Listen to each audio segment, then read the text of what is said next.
শ্রীকৃষ্ণকে যারা ভালোবাসেন এবং শ্রীকৃষ্ণ একটু একটু করে যখন তাদের হৃদয়স্থলে স্পর্শ করেন, পাদস্পর্শ করেন, তখন বড় জ্বালা। যেন কৃষ্ণকে না দেখতে পাওয়া পর্যন্ত ভালো লাগে না। ও শ্রীকৃষ্ণের কথাও, শ্রীকৃষ্ণের স্বপ্ন, শ্রীকৃষ্ণের ভাবনাও তাই। হ্যাঁ, কি যেন একটা ভাবনা, শুধু ভালো লাগা।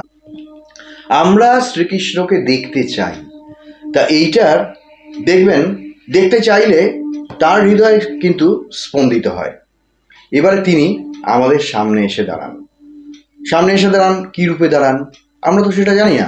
আমরা শ্রীকৃষ্ণর সেই রূপটা দেখতে চাই যে রূপ আমি এতদিন ধরে বিভিন্ন স্থানে দেখে এসেছি।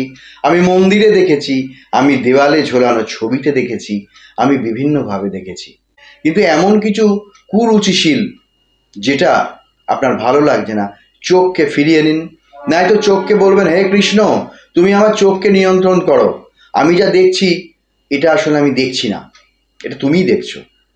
আমাকে কেউ দুটো কটু কথা বললো, আমি পারতাম তাকে দুটো কটু কথা বলতে।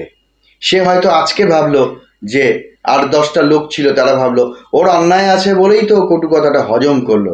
কিন্তু কিছুদিন পরে শ্রীকৃষ্ণ আছেন তো ঠিক প্রমাণ করে দেবেন যে আমার এই সন্তান অন্যায় কিছু করেনি, সে চুপ করে থেকেছে, মনে মনে আমার নাম করেছে। তাই শ্রীকৃষ্ণ ওই জবাবটা দিয়ে দেবেন যে, আরেকজন বলবে, এই তুমি ওনার সম্বন্ধে এরকম বললে, দু চার কথা বললে, আমিও ছিলাম, শুনেছি, আমি ঘটনাটা ইনভেস্টিগেশন করে দেখেছি, উনি আদৌ এরকম ধরনের লোক নন, এবং সব থেকে বড় কথা হচ্ছে উনি এই কথাটা বলেননি।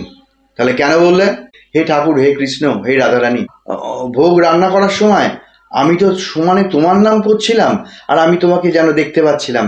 সেই সমস্ত পুজো, আচ্ছা, তোমার মালা, তোমার ফুল, ধূপের ধোঁয়া উঠছে, তারপরে ধুনো দেয়া হচ্ছে, এইসব আমি দেখতে পাচ্ছিলাম। হ্যাঁ, আমি না ঠিক মন দিয়ে রান্না করতে পারিনি। আমি তাহলে আমার কেমন হয়েছে এটা?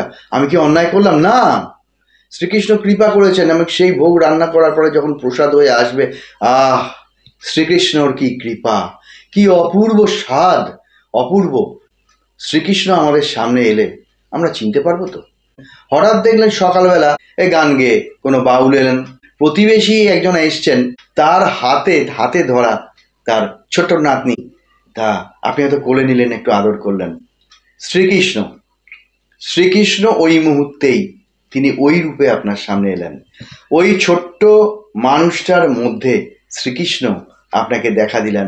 আপনার যদি মনটা থাকে, আপনি ঠিক বুঝতে পারবেন যে হে কৃষ্ণ, কৃষ্ণই এসেছেন, কৃষ্ণই এসেছেন।